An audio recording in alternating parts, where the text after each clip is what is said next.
दोस्तों, क्लियोपाट्रा सप्तम मिस्र की प्रभावशाली औरतों में से एक थीं, जिसने 51 ईसा पूर्व से 30 ईसा पूर्व तक मिस्र पर शासन किया।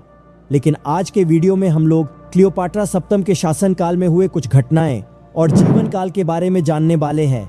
आप लोग वीडियो को शुरू से अंत तक जरूर देखना। क्लियोपाट्रा सप्तम का पूरा नाम था क्लियोपाट्रा सप्तम सिया फ्लोर पैटर्न। ये मिस्र के प्टोलेमी शासकों के वंश की थीं। उनका जन्म 69 ईसा पूर्व में मिस्र के अलेक्जेंड्रिया में हुआ था और उनके पिता प्टोलेमी 12 और माता का नाम था क्लियोपेट्रा पंचम। वह प्राचीन मिस्र पर शासन करने वाली अंतिम औरत थी। प्टोलेमी वंश की सदस्य थीं जो यूनान के निवासी थे। उन्होंने नेपोलियन की मृत्यु के पश्चात मिस्र पर शासन किया था। टोलेमी अपने शासनकाल के समय मिस्र में ग्रीक भाषा का व्यवहार करते थे तथा उन्होंने मिस्र की भाषा को व्यवहार में लाने से मना कर दिया था, परंतु क्लियोपाट्रा ने मिस्र की भाषा को बोलना सीखा। उसने राजकाज में मिस्र की भाषा का प्रसार किया तथा अपने आप को वह मिस्र की देवी इसीस का पूर्ण अवतार मानती थी। परंतु क्लियोपाट्रा वास्तव में किसी न किसी के साथ संयुक्त रूप से मिलकर शासन किया था। आरंभ में अपने पिता के साथ और बाद में अपने भाइयों के साथ मिलकर शासन किया। उसका विवाह मिस्र में सदियों से चली आ रही परंपरा के अनुसार अपने भाइयों के साथ ही हुआ था, जिसमें पुत्रियों को पिता की चल संपत्ति में अधिकार मिलता था, परंतु राज्य के पुत्र एवं पुत्री के बीच बंटवारे के भय से उनके बीच विवाह संपन्न करा दिया जाता था। परंतु विवाह के उपरांत भी क्लियोपेट्रा ने अपनी स्थिति को कमजोर नहीं होने दिया। उसने रोमन सेनापति जूलियस सीजर के साथ संपर्क स्थापित किया, जिससे मिस्र के सिंहासन पर उसकी पकड़ और अधिक दृढ़ हो गई। उन्होंने अपने पुत्र को भी जन्म दिया, जिसे सिजीरियन नाम दिया गया। जूलियस सीजर की हत्या के पश्चात 44 ईसा पूर्व में मार्क एंटोनी, जो जूलियस सीजर के वैधानिक उत्तराधिकारी एक्टेवियन का विरोधी था, से क्लियोपाट्रा का नया संबंध बना। मार्क एंटोनी के शारीरिक संबंधों से क्लियोपाट्रा ने 2 जुड़वा बच्चों को जन्म दिया, सेलिन द्वितीय और एलेक्जेंडर एलिसन।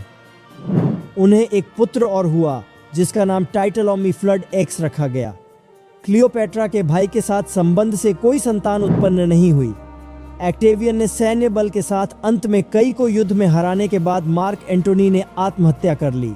क्लियोपेट्रा ने भी परंपरा का निर्वाह करते हुए आत्महत्या कर ली। अपने अल्पकालीन शासनकाल में क्लियोपाट्रा ने बहुत कुछ किया। वह पश्चिमी संस्कृति में विशेषकर चित्रकला एवं साहित्य के केंद्र बिंदु में रहे विलियम शेक्सपियर के एंटोनी और क्लियोपाट्रा नामक एक नाट्य की पात्र बनी। क्लियोपाट्रा अपनी सुंदरता एवं कुशलता में आज भी पश्चिमी सभ्यता की औरतों का आदर्श बनी हुई है।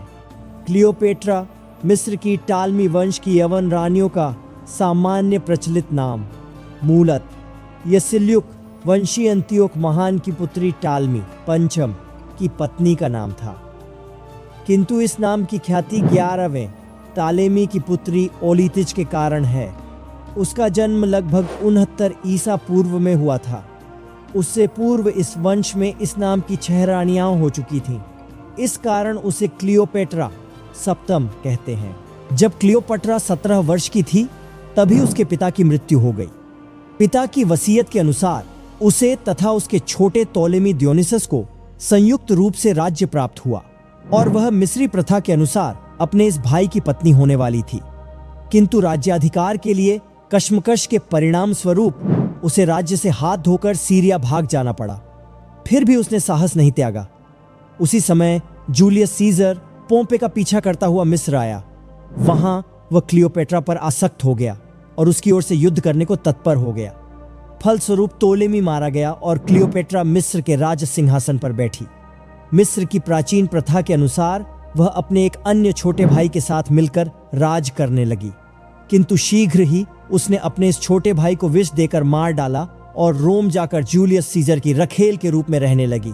उसे उसके एक पुत्र भी हुआ, किंतु रोम वालों को यह संबंध किसी प्रकार पसंद नहीं आया। तब वह मिस्र वापस चली आई। 41 ईसा पूर्व में मार्क अंतोनी भी क्लियोपेट्रा की सुंदरता का शिकार हुआ। दोनों ने शीत ऋतु एक साथ सिकंदरिया में व्यतीत की। रोमनों ने उनका विरोध किया। ऑक्टावियन ने उस पर आक्रमण कर 2 सितंबर 31 ईसा पूर्व को एक्टियम के युद्ध में उसे पराजित कर दिया। क्लियोपेट्रा अपने 60 जहाजों के साथ युद्ध स्थल से सिकंदरिया भाग आई। अंतानी भी उसे आ मिला। किंतु सफलता की आशा न देख ऑक्टावियन के कहने पर अंतोनी की हत्या करने पर तैयार हो गई और अंतोनी को साथ साथ मरने के लिए फुसलाकर उस समाधि भवन में ले गई जिसे उसने बनवाया था। वहां अतानी ने इस भ्रम में थे कि क्लियोपेट्रा आत्महत्या कर चुकी है, अपने जीवन का अंत कर लिया। ऑक्टावियन क्लियोपेट्रा के रूप जाल में फंसा नहीं। जनश्रुति के अनुसार उसने उसकी एक डंक वाले जंतु के माध्यम से हत्या कर दी। इस प्रकार 39 अगस्त 30 ईसा पूर्व उसकी मृत्यु हुई और टालेमी वंश का अंत हो गया। मिस्र रोमनों के अधीन हो गया। क्लियोपेट्रा का नाम आज तक प्रेम के संसार में उपाख्यान के रूप में प्रसिद्ध है। वह उतनी सुंदर थी नहीं जितना कि मेधाविनी था। कहते हैं वह 9 से भी ज्यादा भाषाएं बोल सकती थी और एक साथ अन्यवेशीय राजदूतों से एक ही समय उनकी विभिन्न भाषाओं में बात किया करती थी। उसकी लोमड़ी जैसी चतुराई से एक के बाद एक अनेक रोमन जनरल उसके आश्रित और प्रिय पात्र हुए। अंतोनी के साथ तो उसने विवाह कर उसके और अपने संयुक्त रूप के सिक्के भी ढलवाए। उससे उसके 3 संतानें हुई। अनेक कलाकारों ने क्लियोपेट्रा के रूप अनुकरण पर अपनी देवी मूर्तियां बनाई थी। साहित्य में वह इतनी लोकप्रिय हुई कि अनेक भाषाओं के साहित्यकारों ने उसे अपनी कृतियों में नायिका बनाया। अंग्रेजी साहित्य में 3 नाटककारों शेक्सपियर, ड्राइडन और बर्नार्ड शॉ ने अपने नाटकों को उसके व्यक्तित्व से संवारा है। फिर दोस्तों ऐसे ही धीरे धीरे मिस्र से खत्म हुआ था क्लियोपेट्रा की शासनकाल। तो दोस्तों आज का वीडियो आप लोगों को कैसा लगा? और भी ऐसे अमेजिंग और इंटरेस्टिंग वीडियो सबसे पहले पाने के लिए हमारे चैनल को लाइक, शेयर और सब्सक्राइब करना ना भूलें। तो आज के लिए फिलहाल बस इतना ही। मैं आप लोगों के संग मिलता हूं अगले किसी एक इंटरेस्टिंग वीडियो पर। तब तक के लिए सब लोग अच्छे रहना।